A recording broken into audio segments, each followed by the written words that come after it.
And we are on. Hello and welcome to Sports Unhinged. My name is Mohamed, and whether you're listening to us on your favorite podcast app or if you're watching on Facebook or YouTube, we're glad that you can join us on this MMA episode. And we have a great fight coming up ahead. Khabib Nurmagomedov and Conor McGregor. Joining me today on this episode to help me navigate through this card is Fahad Mughal, who, we have a lot of MMA, UFC, boxing discussions. Absolutely. Almost on a weekly basis, you and I. So glad you can join us here, Fahad. Absolutely. My pleasure. Let's get right into it. Let's do it. Khabib Nurmagomedov, Conor McGregor. Unbelievable. The build-up to this fight has been incredible. It's almost... we've had some really great build-ups, usually involving Conor McGregor, but this one is incredible. Could this be one of the greatest fight in MMA history? I think, look, it definitely has the legs to do so. If you talking about the build up to it, it's been pretty silent, to be honest. Yeah. But I think that's generated so much intrigue, so much suspense around this whole thing. I think that press conference was just that was the sort of that glass that just got shattered, and now that is insane. That really set the scene for the whole thing. I mean, on Thursday, obviously, like we were saying, there's another press conference, but that left so many things open to be answered. I mean, to be honest, a McGregor fight is a McGregor fight at the end of the day, isn't it? I mean, you've been to one. You went to Nate Diaz, McGregor Diaz too, which was. But the vibe is different. The energy is different. The MMA community is they come together as a whole to just talk about it at the end of the day. You know what I mean? So definitely, anytime McGregor fights, it's special. This time, obviously, he's been out for a couple of years. Obviously, doing other pursuits and whiskey being one of those. We can see that. Yeah, right? which was a massive part of the conference. But definitely has the opportunity to be one of the greatest fights, or the biggest fight at least. The biggest build-up so far, like you said, it's got the legs to do so. Do you think that the UFC made the right decision not to let the fans into that press conference? Do you think it would have really gone out of hand, or? Oh, dude, it would have. But that's the fun about it. You know what I mean? Exactly. I mean, at the end of the day, it did there was this weird tension in the room. I mean, the thing that came out of it, I feel, is that McGregor came off as being senile, right? But at the end of the day, when he was the press tour with Jose Aldo, it was just as senile. You look at back at some of those scenes, essentially when he was in Aldo's face, just kind of going at him. It was the same McGregor, same sort of slight dark, unhinged. Yeah, Sports Unhinged. But that same type of vibe that he was given, but with the audience, with his fans, with his it was amplified a bit more. Oh man, he could play off of it. That same energy, that same sort of slightly unhinged, deranged vibe just came off as sinister, which was a bit weird, but at the same time, I think, as we've discussed before, I thought it was a massive win for McGregor on that. You think so? See, this is where we disagree, because I know we do. The way that I saw it is that McGregor, one of the greatest things that he always does is he knows how to get into his opponent's heads, right? And he almost defeats them before the fight has even taken place. And I always compare this to the Jose Aldo build-up, because he almost got as personal, in your face, kind of under your skin, the way that he came across. Yeah. And the reactions are completely different. A lot of people are likening Khabib's reaction to that of Jose Aldo. I completely disagree there. Because if you remember, there was one part in the Jose Aldo press conference where Conor McGregor would put his foot up on the table, and Jose Aldo would do the same afterwards. It's almost like he was trying to play catch up there. With Khabib, it was completely different. He knew he can't beat Conor McGregor in trash talk. He 100%. Knew, and I believe him when he says that he didn't understand half of what Conor McGregor was saying either, right? Yeah. The way that Khabib, because Conor went personal, he went after Dagestan, he went after Russia, he 100%. Went after Putin, he went after his father, he went after his religion, he was trying to shove the whiskey in his face. He tried everything. And I really saw Khabib's reaction as too calm, too collected. He expected it. He is angry about it. And I don't know if you saw the interview with ESPN that Khabib did. Today? It was, I think, yesterday. With Ariel Helwani? Not with Ariel Helwani. It was with somebody else. I can't remember who it is. But there was a 15-minute interview with Khabib. And I believe him when he says that he's calm, cool, ready. He come here for smash this guy. I come here for smash this. Exactly. he looks ready. He looks ready. No doubt, Jose man. Aldo, when they were facing off inside the octagon, even right before the fight, moments before the fight started, Jose wouldn't look up. He moved back. He still didn't look up. And until they started the fight, he moved forward, made that famous mistake, got caught, and got knocked out in 13 seconds. I don't think that happens with Khabib. He doesn't look like he's that affected by Conor's games. Listen, man, like at the end of the day, if we talk about the press conference, Khabib was set up to lose that. Like he knew going into that, there's no way he can beat McGregor at this. Like especially it being one-on-one, there's no other. Usually with these types of press conferences, they've got the whole fight card, all the fighters up in the stands, and they kind of So it's not all the attention is not just on those two, but you've put up this this Irish animal, and you know self-proclaimed, and Khabib one-on-one. Like there's no. This is the way that it was always going to go. But you mentioned him talking about Dagestan. You mentioned him talking about like his dad and eventually Putin and all of that stuff. I think essentially McGregor knows the mindset of Khabib. He knows that he is like literally stone-minded. Like he doesn't. He's not movable. So he had to go to that extent. He had to go to those such deep levels. To talk about his father and to talk about his brother being sort of bloodied in another promotion and talking about sort of obviously Putin, that it was when he started talking about his brother and his dad, I think that did affect Khabib towards the end of the press conference, and it is personal for him too, and we don't know, like Khabib's never had this type of I personally believe that like he's always fought physically. But mentally, I don't think he's had a massive challenge like this. And we don't know how he's going to react. And Conor always brings that. He brings a mental game that is unprecedented. Nobody that has fought Conor has been through that kind of challenge before. Absolutely. But he's and genuinely one of the, like, I think without sort of overstating, I think he is probably the greatest. I don't even know if I want to say this, but the greatest trash talker in MMA history. Muhammad Ali? In MMA history. In MMA history. Chael Sonnen? Chael Sonnen second. For me, like, I think that guy is Chael Sonnen came ready with rhymes and with, Chael was amazing. I'm a massive fan. Yeah. But Conor, like, when it comes to, like, mental warfare, like, it's on a different level. Like, I think it can, like, it will get to the best of people, But see, the thing is, if we look at the build-up, forget Jose Aldo. Let's look at the build-up to Nate Diaz, which is where Conor came up with those famous lines that keep getting replayed. The balloon animals in one hand, and like all of that kind of stuff. Yeah, those moments, it felt genuine. It felt like it came to him on the spot. Mm-hmm. This time, I felt they were pre-rehearsed. There was a lot of stuttering from Conor's side. Because he's mad, man. He's mad. He's genuinely angry. I think he's scared. I think it comes from a place of fear. The guy's been out of the octagon for 2 years. He hasn't fought. He's coming up against an undefeated guy. That has to play a factor in it. And, styles make matchups. This guy, he knows. We've seen Conor lose on the ground. We've seen him get submitted by Nate Diaz. And we know that Khabib is a different animal. Like, I call him the human blanket. Once he gets a hold of you and you've been taken down, you need to have a very good kind of wrestling, grappling, ground game for sure, for you to be able to McGregor's ground game is severely underrated in my opinion. But also, hear me out. Like, so I totally agree with what you're saying, but you're talking about a guy who has supreme levels of confidence. If I had this man's confidence, you could do anything, right? So supreme confidence, right? Now, to me, Khabib's a one-trick pony, right? I think. Do you think so? Personally, I'm a massive fan. Don't get me wrong. I think he's amazing at what he does.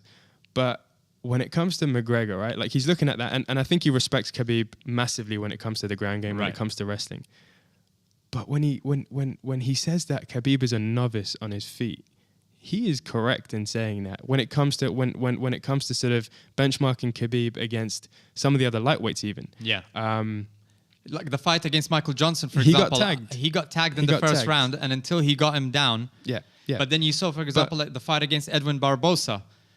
Edwin's greatest strength was his kicks, and Khabib kept moving forward. Yeah. So obviously Barbosa couldn't use his kicks. So Edson Barbosa, he was demoralized. I feel like he was, in some level, he was.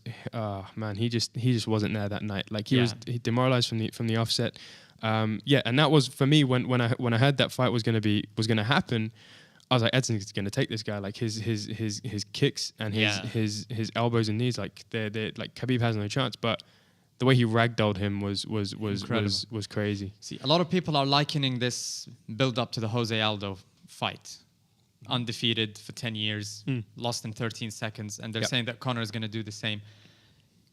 Looking at the build-up, you know who this reminds me of? It reminds me of Ronda Rousey and her behavior before the Holly Holm fight. That it wasn't confidence like always. There was a bit of fear. There was a little bit of anger. It's almost like you know you're going to lose and you're too desperate to try and get into your opponent's head. Same thing with Joanna and Rose. I see what you're saying. It's reminding me of that kind of thing. And having Conor being out of the octagon for 2 years, the fact that he made all that money in the Mayweather fight. Yeah. And we talked about this offline. You even said something that was very interesting. It almost feels like a bit of a different Conor. If you could elaborate on that. Like the difference between Rousey and Conor, right? Like Rousey's existence revolved around her fighting. Like her identity was her bantamweight belt. Conor has so many exploits outside of MMA, and that's not even just within combat sports. But is that a distraction? Is that going to affect his game? But his existence isn't defined by his UFC career. Like MMA is his passion and his hobby, and I feel like that's literally what he's come back for. Now, coming back to what you were saying before about confidence, and you feel like he's a bit scared. I think Conor is like when he sees the opportunities that he can expose when it comes to Khabib's arsenal, like his fighting arsenal, right? I think that just gives him, this man with supreme confidence, even more confidence to go in and just be like, this dude's a novice. Yeah. And couple that with the fact that he's coming back for the love of the game is what he's saying. I take that with a pinch of salt. Everyone wants money at the end of the day, but McGregor has, and I'll tell you when my opinion changed. It was this morning. I was listening to Ariel Helwani's MMA show. Yeah. Conor McGregor was on this morning. Oh, was it? If you haven't heard it, you have to, man, like, before going into this, we were all about, like, it was weird. We were like, oh, where is Conor at mentally? What is he doing? Yeah. Listen to that. He was literally, it was like 20 minutes. It was Conor McGregor of old, relaxed, making jokes, like being funny, like that charming McGregor that the Irish sort of like got behind, and that we all kind of fell in love with when it came to that personality. It was him. And I was like, this morning I switched. I was like, wow, man, he's still there. He's still there. And that press conference was an anomaly just because it was part of his strategy. But I would suggest go back and listen to that. Dana White said it. I mean, that was the darkest press conference he's ever been in, because the fact that there was no crowd there, it was just the journalist. Oh, God. To have all of these one-liners and jokes and nasty things being said, backed by complete silence. Yeah.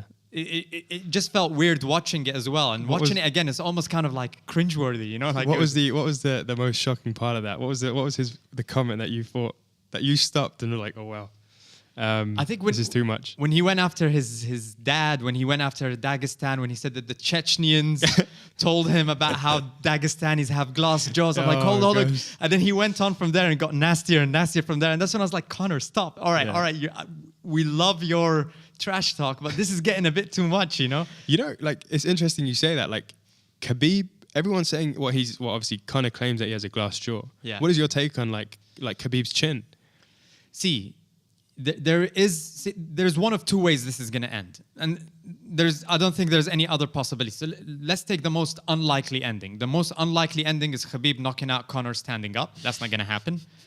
And Conor submitting Khabib, for example. Those two, let's take them out of the realm of possibility, right? Imagine the odds on that. I'd love that. That would be amazing. So either Conor McGregor is going to get a flash knockout in the first couple of rounds and it will be over, or Khabib is going to manage to get that single right at the beginning, take him down, and we just see 5 rounds of nothing but just mauling, There's the possibility that Khabib could beat Conor's face into a pulp.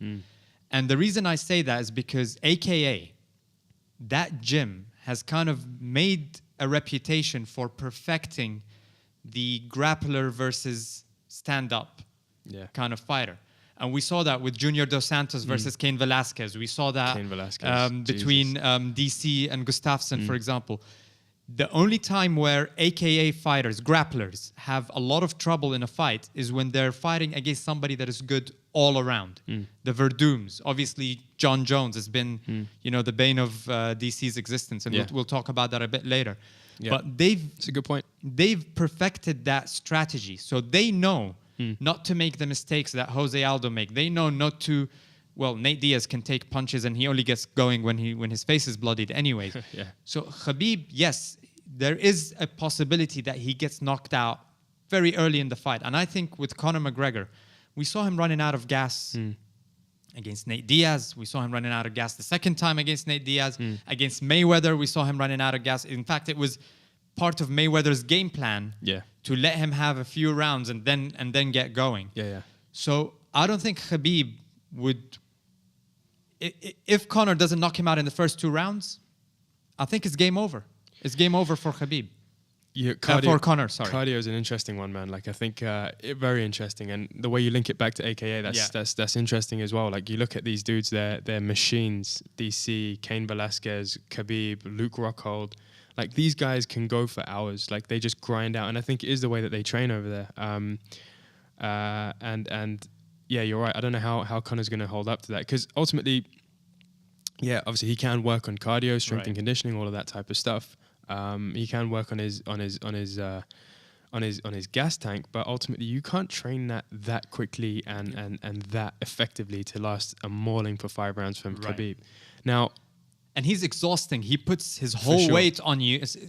For sure. But when it comes to like, so obviously it comes down to the two ends of the spectrum. Obviously is Khabib by vicious ground mauling or Conor by brutal knockout, right? Yeah. Now, for me, and you know this, and we've spoken offline about it, I'm leaning more towards the latter. I do feel that McGregor will get this done, in for the simple reason that every fight starts standing. Yeah. Good point. Khabib is sloppy and slow. When I call him a one-trick pony, that's with no disrespect. But for me, Conor is, and the antics, they shadow who this dude is. Like we're talking from his Cage Warriors days, we're talking from his amateur fighting days. He's a straight animal. Like it's no accident that he's here. He's brilliant. He's a brilliant, like cerebral fighter, and that comes out. So for me, McGregor is too rangy, he's too precise, he's too fast, and he's too good at movement to allow Khabib to shoot and get that takedown. Now, like again, I could be severely wrong, but I feel like precision and speed and movement and range, which McGregor is a master of range, will be too much for Khabib, and he will get clipped going in. Like you said, this is by no means an easy fight for either fighter. Yeah. Their techniques vary in such two different extremes, one on the stand-up, one on the wrestling. It's intriguing. It comes down to a gut feeling, right? Yeah. For all of us fans, we can analyze this until the cows come home. 100%. Let's do it. So I don't know when the cows are coming, but but I'm just saying, like, for me, I feel it's going to go the other way. I really feel that Khabib is going to manage to get that single, that double, or get him against the cage, especially if Conor doesn't get that punch in the first or the second round. And we're just going to see a mauling for at least the last 3 rounds. If he doesn't get a submission or a TKO through ground and pound, I really feel that Khabib is going to get this done. I think there's going to be some ring rust or octagon rust or whatever you want to call it. I feel Khabib is going to get it done. God. I really do. Well, look, I can't wait. And I'm a Conor fan.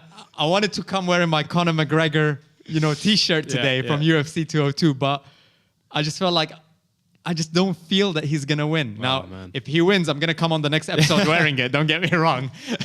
But it's just an unbelievable fight. I just can't wait. I can't wait for that. It's so multifaceted. Like obviously the fight itself and the technique behind it, and obviously the stories behind it is another aspect. The whole sort of, coming down to the fact that at the World Cup, McGregor was with Putin. Khabib's with the Khabib was crowd. there, yeah. Yes. So like it's so there's so many, like the whole Artem Lobov thing, like there's so many angles to this that just make it so good. How do you feel about the UFC including the footage from the bus incident into the promotion? I'm in marketing, man. I'm an ad man. I work. I've been doing marketing for a long time. It was gonna happen. I mean, at the end of the day, Dana White was at that moment. He was like, "This is the most disgusting thing ever to happen in MMA. It's the worst." I laughed at him.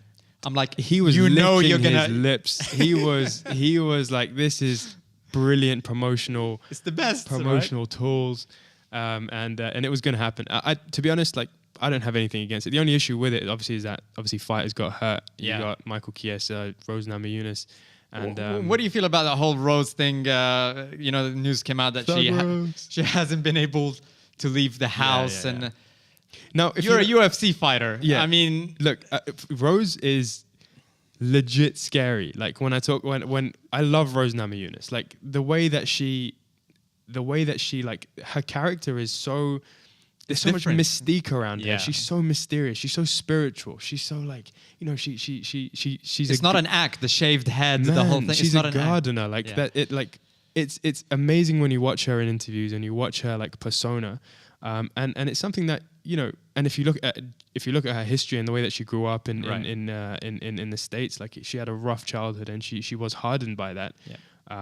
Lithuanian background, and like it has molded her into this, and I'm not surprised that that's what she said, because she's a very spiritual person. Yeah. Like, oh, man. I think it's a bit too much, though. It is. For Chiesa, I don't blame him. If I was on that bus, I'll be suing the next day trying to make I'll some money. sue him for having a mullet. Like that dude needs to get a haircut, man.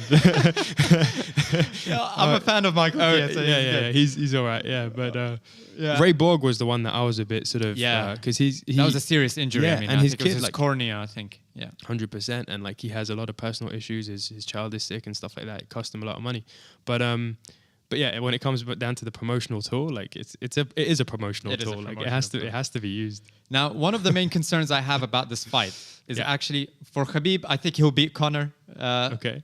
The only part that I'm concerned about is that Khabib doesn't even make it to the octagon, because he had a history of having trouble cutting weight. In his interview in ESPN, he did say that he's never felt better. The weight cut is going according to plan. He's 166 pounds as of this morning. Oh, 166. Yeah, he told Ariel Helwani this morning. Oh, wow. So 166, that's 11 pounds out. He's on track. This is going to happen. I don't know. Fingers crossed, inshallah. Fingers crossed. Backup plan, they've got Tony Ferguson fighting against Anthony Pettis. Although Conor McGregor came out and said that he's not really interested in fighting Ferguson. If something doesn't happen, Conor McGregor on his own network, the Mac Life. So there was one interview there just very recently where he said that if this doesn't work out, he'll just go back into the darkness and pursue his other interests. He did another one, though, yesterday with the Mac Life, where he said that, you know what, come to think of it, I'd entertain one of those two. Now, for me, Tony Ferguson is the dark horse of this. One of the most talented. If he would stop kicking lampposts, dude, he is wild. Like, follow him on Instagram. Yeah, that guy is crazy. El Cucuy. Man, he's insane, and like, but genuinely super talented, and I think poses the biggest threat to Conor McGregor, more so than Khabib, dare I say it. And he's fighting Anthony Pettis, it's not an easy fight. Anthony Pettis has one of my favorite walk-in music tracks. Yeah. And he's kind of underachieved, because while he was champion, he looked like he's one of those people that are going to reign for a long time. Showtime, yeah. Who do you predict wins that fight? Ferguson, easily. Easily. I agree. I agree. Anthony Pettis is lucky to be where he is in this position. He beat Michael Chiesa. To be honest, like, Michael Chiesa was smashed by Kevin Lee. Yeah. He was then Anthony Pettis beat him. But for me, like, there's two guys who fought before, Kevin Lee and Tony Ferguson. These two are the ones that I feel are the next lightweight challengers. Right. And the dark horses that could pose McGregor the biggest threat. I don't know, man. Like, I know Khabib is a beast and a monster, but I feel like Kevin Lee, he's so young, by the way, he's like 25. Yeah. He could be a better Khabib Nurmagomedov. You think so? Like when it comes, I don't know. I'm not sold on that, man. I don't know. Like he's so young and he's still learning, but he can be Khabib. He can, like, I mean, Khabib has innate power. Like you can see that, you know, you can see that in his wrestling. Like it comes from within. Those Dagestanis, man. Oh man, like 100%. But Kevin Lee like is a supreme athlete, man. Like when it comes to his cardio, when it comes to his like just physique, you look at him, he's a specimen. His wrestling is off the charts, and he has stand up as well. And he's still so young, and he's developing and learning. And he has swagger. Like he's got his underrated trash talk. I really like it when he talks. So he's one to watch. But I think the true contender, number one contender after this fight would be whoever wins. It has to be Tony Ferguson. It has to be Tony Ferguson. Yeah, absolutely. Now I hope that we get to see all these fights. That nothing happens last minute. We've seen that happen in the past. I hope that the MMA gods have collected their sacrifice in the form of Sean O'Malley, Sugar Sean O'Malley, whose fight got cancelled because he tested positive for a tainted supplement. And USADA came up with a new rule saying that they're no longer going to announce when a fighter fails their A sample. They will only announce once the whole due process has happened. Mm-hmm. And then they will disclose everything. So we got to know about Sean O'Malley being out of the card from the fighter himself. He went on his Instagram, and he did say that, you know, they've narrowed it down to a supplement. They've given the sample to USADA. They've given a brand new bottle of the same supplement to USADA for testing, and that he'll come back. He'll prove that he has nothing to hide, and that he'll come back and he'll be a better fighter. I honestly prefer this way. When it comes from the fighter, there's not as much backlash, because we live in an era right now, and it's not just about this. It's about pretty much anything, any accusation that comes out.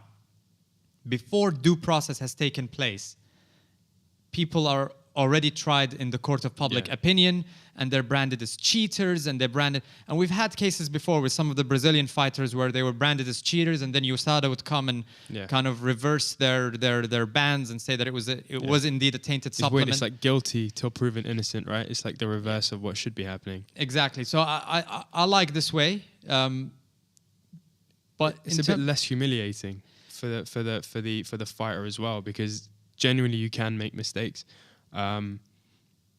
But yeah, no, I mean, it's still like the whole doping conversation. Like it's such a complex issue. But I think the tainted supplement issue is something that can be solved quite easily, because right now, obviously, John Jones had a tainted something else when he got banned, and now again, and they gave him a reduced sentence, but they're saying that it's because he snitched on some other fighters as well. Oh, that's crazy. You can see Verdum, he came out and criticized him for that.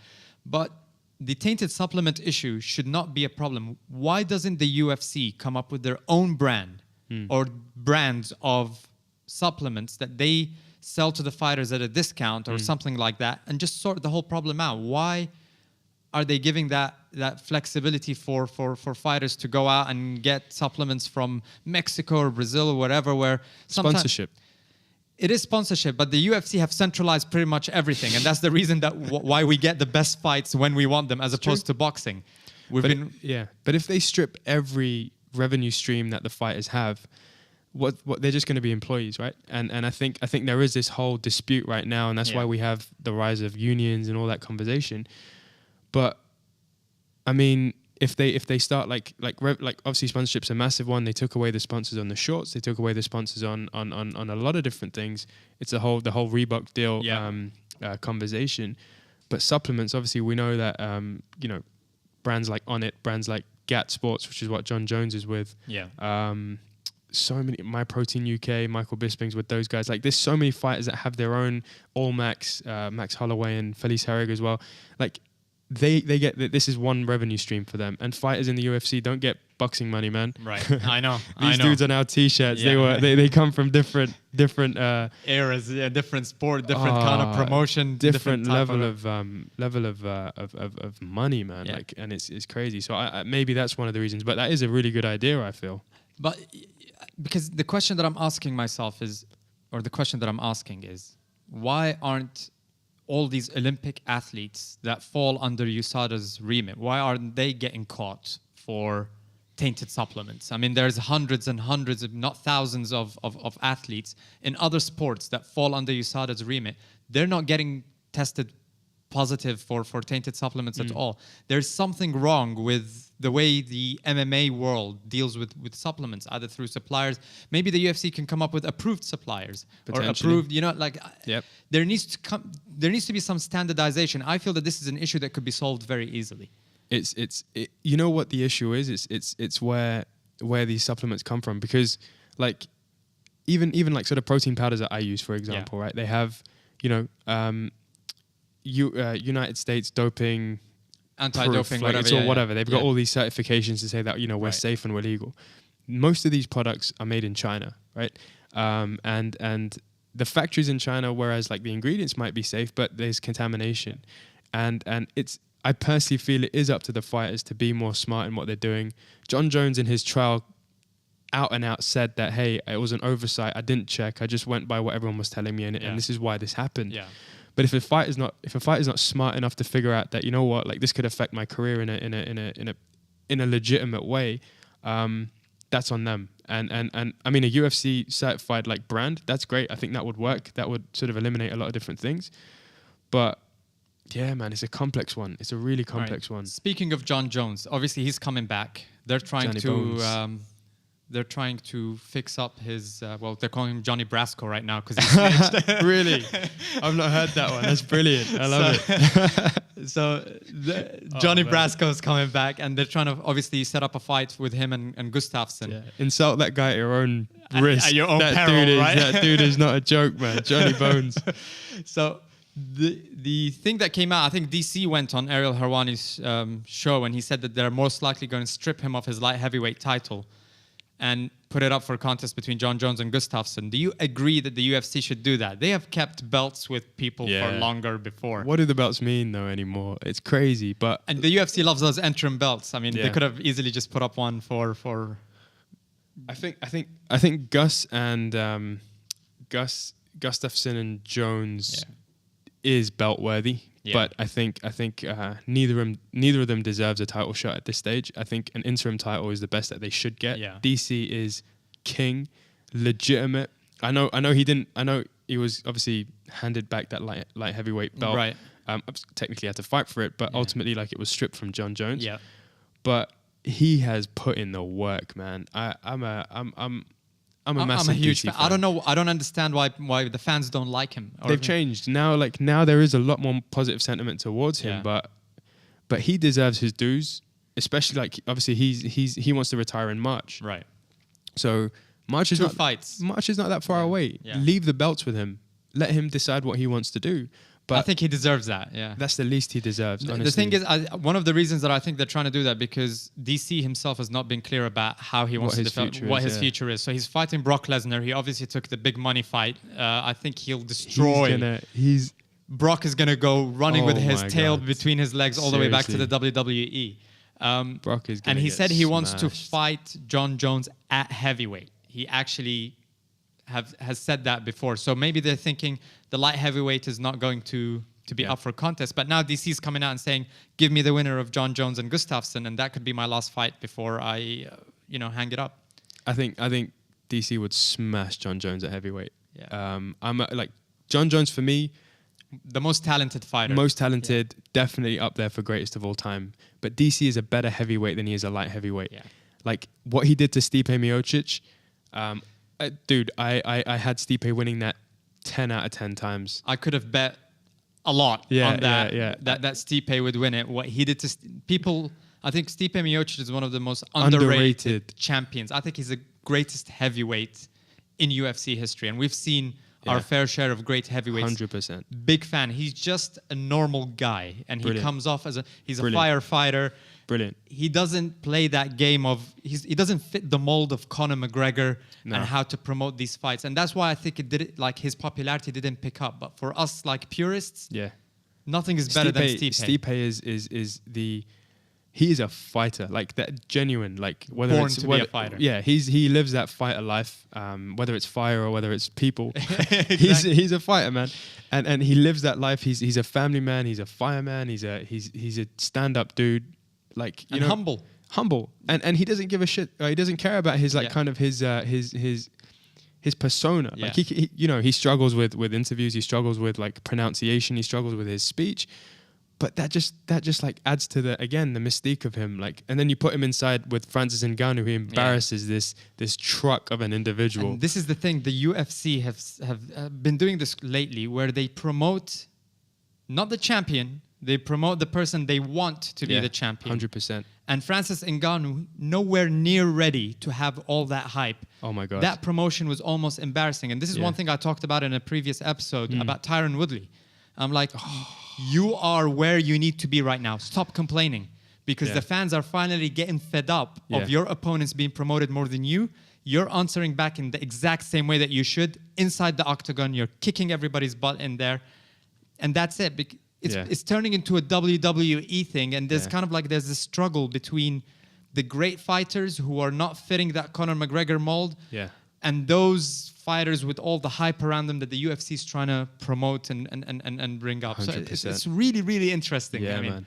Like Tyron Woodley is oh my gosh, like again, just a straight fighter. Like, I mean, totally underrated, but I think now he's getting his dues. And I don't the UFC are missing the trick, man. Like Tyron Woodley, like you might think that he's he always he's race like he's always pulling the race card, like he did make some mistakes. He's whining, blah blah blah. But this dude is bringing Snoop Dogg, he's bringing Wiz Khalifa, he's bringing all these audiences to the UFC. How do they not see him as a marketing like powerhouse? He should stop making music. Yeah, that song was terrible. That was horrible. That song was terrible. Even Dana tried to be nice and trying to hype up his song, but that was terrible. but like. He's the perfect athlete, the perfect fighter. Like, he's bringing like these mainstream celebrity A-listers to the sport.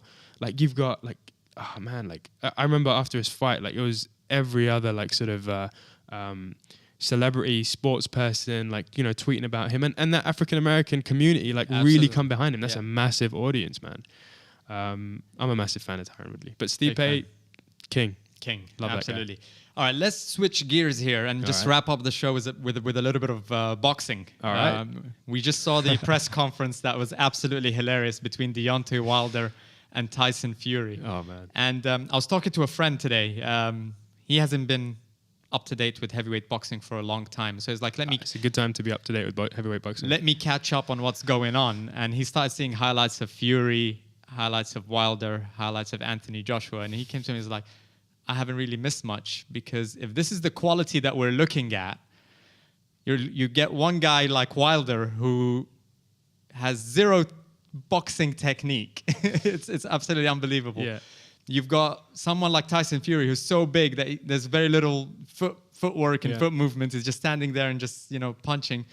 And you haven't I disagree, but he said an overweight bodybuilder, like an overhyped bodybuilder in Anthony Joshua, which I completely disagree with, because I'm a huge fan of Anthony Joshua.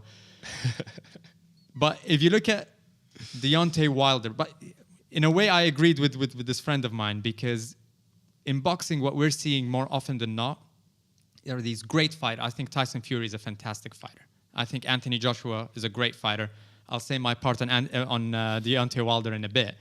But the problem why they're looking so spectacular is because they're fighting overweight plumbers and electricians who shouldn't be called boxing professionals. It's unbelievable how we're getting fight after fight against... It's not exciting. It's like if you have Conor McGregor fighting Clay Guida every time, you know, or somebody like that every single fight. And then once every 5 years we get a great fight like Nate Diaz or someone like that. So what do you think about this fight, the Tyson Fury, Deontay Wilder? I personally would have preferred to see Joshua against Wilder, because Wilder for me has... I compare him to somebody who... It reminds me of those high school days, you know, when somebody says a nasty your mama joke and you leap across the classroom and just swing at him. That's the technique. Yeah. He crosses his legs while he's moving forward. He jumps in that Superman pose. Unbelievable. Head movement to him is absolutely kind of optional. Yeah. He loads up every time. He drops his power hand every time he loads up. He loads up every time he wants to throw a power punch. He needs to be exposed. And I'm not sure Tyson Fury, who has come back from a very long break and hasn't looked great in his... And fought two nobodies, like legit people that just got off the couch. It was almost sad watching these fights as well. Like, you know, I like Tyson Fury. I'm a big fan of his. Yeah. I don't know. I would have preferred to see Joshua. How do you think this pans out? This fight pans out? Okay, so we have three, like, all right, so three fighters. Tyson Fury, Anthony Joshua, Deontay Wilder. Yeah. Like, these are the three in that title contention at the minute, right? Because like Wilder has been beating everybody because of his size. He's just bigger and stronger than everybody. Man. And the only two fighters that fit his attributes are Joshua and Fury. He just got beaten by Luis Ortiz, right? Like I don't like it wasn't. He knocked him out, fine. Deontay Wilder won, but up until that point, had he not got that knockout, he was gone. Undefeated record. Luis is, if I'm not mistaken, 49 years old. Yes. Okay. Is he 49? I believe so. We need to fact check. I know he's in the 40s. He's old, man. Like he's maybe just check that one. But for me, Deontay Wilder has power. That's it. And devastating power. Legit. Right. Devastating power. It is. He's a knockout artist. If he lands a punch, you're going to feel it. And 39 years old. 39, sorry, not 49. Yeah, that would have been... Yeah. 49 is like what's his name? Old age... Cannon Briggs. Let's go, champ. Let's go, champ. Let's go, champ. 39, not 49, sorry. 49 would have been abusive. But yeah, no, so coming back to the point. Deontay has devastating knockout power, all right? But that's it. Now, call me biased for being a Brit and like, you know, being a fan of the British fighters right now. I think boxing is in England right now. There's no other country that is producing talent like that. Tyson Fury is the only guy that can cause the real champion, Anthony Joshua, any problems. You think so? 100%. I think if anyone has a chance to beat Anthony Joshua right now, Wilder has no chance. I think he's just not. He's not a boxer. He's literally just a straight brawler and just a power puncher. A bully. A bully. Yeah. And to be honest, like, Tyson Fury is gonna, like, in his own words, just jab his face all night and frustrate him and win by points. I don't think he'll knock out Deontay Wilder. I think it's just gonna go the distance and Fury will win, similar to how he dispatched Klitschko. And I felt it was too easy to get into Wilder's head in the press conference. He's thick. Now look, at the end of the day, Tyson Fury, say what you will about him, he's intelligent. Fury is an intelligent man. Very intelligent, especially with the mind games. I mean, it's brilliant, intelligent. He's a bit of a wordsmith. Like, he's great on the microphone. Right.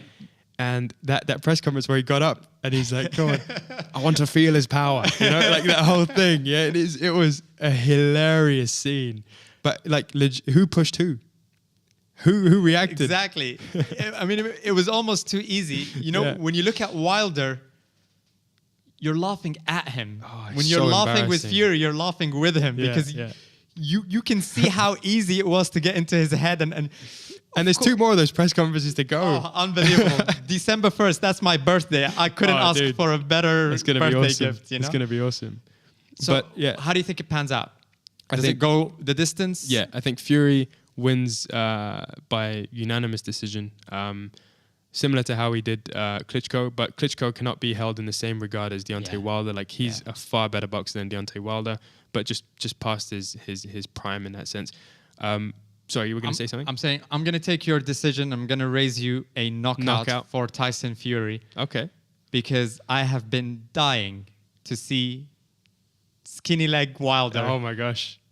I'm just dying to see these legs wobble, and for him to fall down.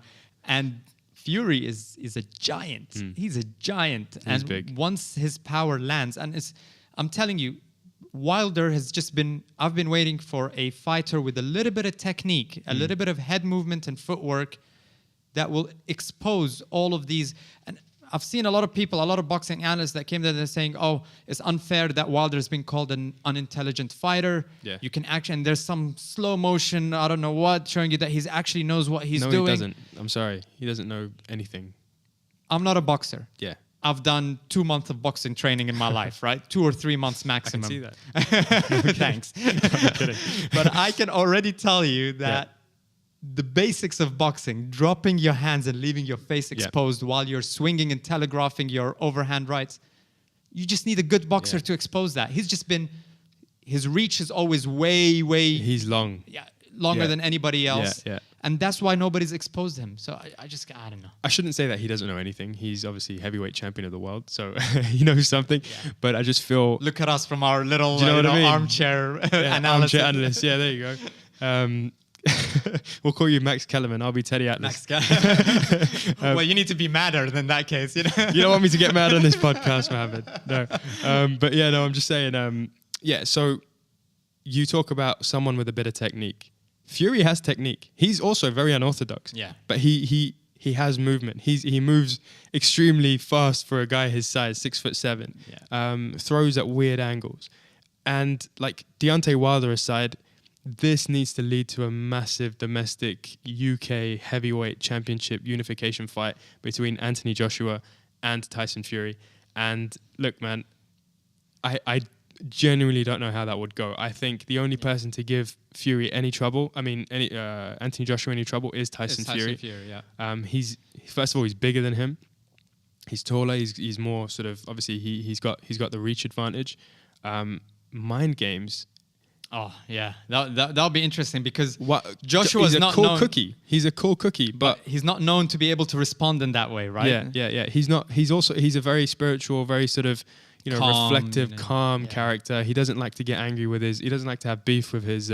He's boxing's Rose Namajunas. There you go. Maybe without the meditation. Yeah, but he doesn't pick fights with his opponents. That's why, honestly, like, I love Anthony Joshua, but I don't watch his press conferences. Yeah. I don't watch his The Gloves Are Off. Only with Dillian White, though. That one was good. But you see, you remember that fight with Dillian White? Like, he actually got an uppercut from hell and actually got sort of rocked. And that was obviously he's fighting with a bit of emotion. Klitschko as well. I mean, we saw that knockdown and he came back. And that's why I have a lot more respect for Anthony Joshua right now, because had he had a history of opponents like Deontay Wilder, we could have the exact same argument for Joshua that he hasn't really been tested. But we've seen... He has been tested. He has been tested. We've seen what he's made of. For sure. And I think, like you said, he's one of the greatest in the world. He's great off the ring as well. He's a role model. I think the 100%. Future of boxing. Now, the fight with Wilder, there's been a lot of talk back and forth on whose fault it is, who's ducking who. What's your take on that? Look, boxing. This is why I'm a fan of MMA as well, because we always get the best fighting the best. Less nowadays than what it used to be, but like. The promoters and the way that the boxing construct works in regards to bringing fighters together, it's more politics and money than the best fighting the best people. To the point where, like, Anthony Joshua hasn't even mentioned Tyson Fury after he beat Povetkin. Yeah. He wouldn't say his name. Like, I had a... Yeah, and he even said that even if Wilder loses, I will probably still fight Wilder. Now, there's two stables there, right? In the UK, like, boxing is either matchroom boxing, which is with Frank Warren, or there's Eddie Hearns. Eddie Hearns. Oh man, why am I drawing a blank? I'm drawing a blank, but I'm getting. But so there's Eddie Hearn and Frank Warren. Right. These are the two promotions, right? The two guys that head up all the fighters. And there is obviously competing TV stations, TV channels that sort of they have these legalities with, and maybe that's why he didn't mention Tyson Fury's name. You don't know any of these details, but like it's when it comes to Deontay and Anthony Joshua, I really do feel like I don't trust Deontay Wilder's camp. I think I don't trust any boxing promoter to be perfectly fair. I don't know what happened. I don't want to dig too much into it, and we're kind of used to it with boxing now, so I don't really care. Like, I'll wait till kind of things settle down once Fury and Deontay Wilder fight. Yeah. That's it. I want that fight to happen. I still want to see Joshua Wilder because he calls himself the Bronze Bomber. I want him to end in bronze. We have the king. You know, gold and silver should go to either Fury or Joshua and Wilder. I think that's one of the reasons why he's been avoiding. Yeah. I think he knows what his weakness is. He puts on this persona. He's very confident as well. But at the end of the day, he accepted to travel all the way to England and have the fight there, you know? So he's making some concessions because he knows that he needs to get the cash, right? So, I mean, Who, Deontay Wilder? Deontay Wilder. The fight's actually in the States. No, but he agreed when they were negotiating with Joshua. Oh yeah, He's like, you're talking about with. I will go to England and fight him there because they- kings take over other countries, whatever he said, you know. And I don't disagree with them when they said that they offered Yeah. Anthony Joshua a fortune to fight. Right. And I don't know what the reason for not taking that fight was. I don't know. One thing I'd say is that the reason I respect Anthony Joshua, like you said, is that he has been tested. He's fought Klitschko, he's fought Povetkin, he's fought Parker, who I thought was going to be his biggest challenge, Yeah. but he dispatched him. He went the distance, but at the same time, it showed that he has this cardio that he can run on Yeah. and finish a fight.